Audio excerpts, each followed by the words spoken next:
இந்த எம்ஓயு பேசுறோம்ல, அந்த MoU drama என்னன்னு பாத்துருவோம். அடுத்து எம்ஓயு டிராமாவை பார்ப்போம்.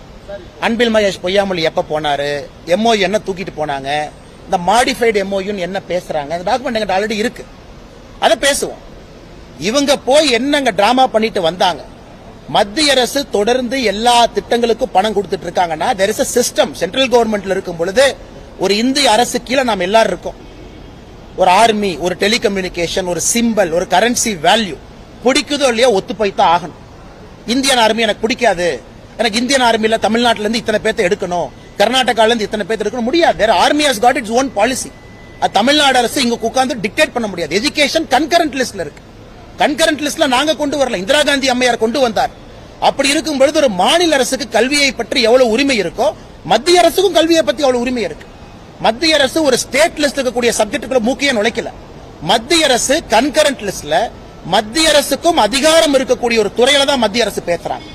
அதே போல இவர்களுக்கு இஷ்டத்துக்கு வந்த போறெல்லாம் ஆட்சி நடத்துவதற்கெல்லாம் அரசியலமைப்பு சட்டத்தில் அனுமதி இல்லை. இன்னைக்கு 3 மொழி 2 மொழி 3 மொழிக்கு ஆதரவு இருக்கு, அதை நாங்க சொல்றோம்.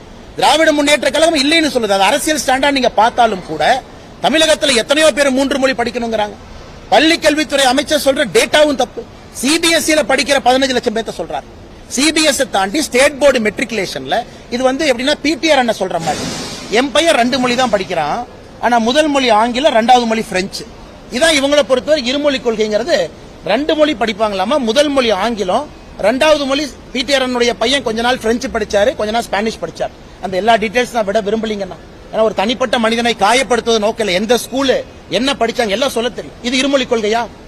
முதல் மொழி ஆங்கிலமும் 2வது மொழி பிரெஞ்சும் ஸ்பானிஷும் படிக்கிறது இருமொழி கொள்கையா? இதை கூச்சமே இல்லாம மேடையில் ஏறி அமைச்சர் பொய் சொல்றாரு. இதான் இருமொழி கொள்கை.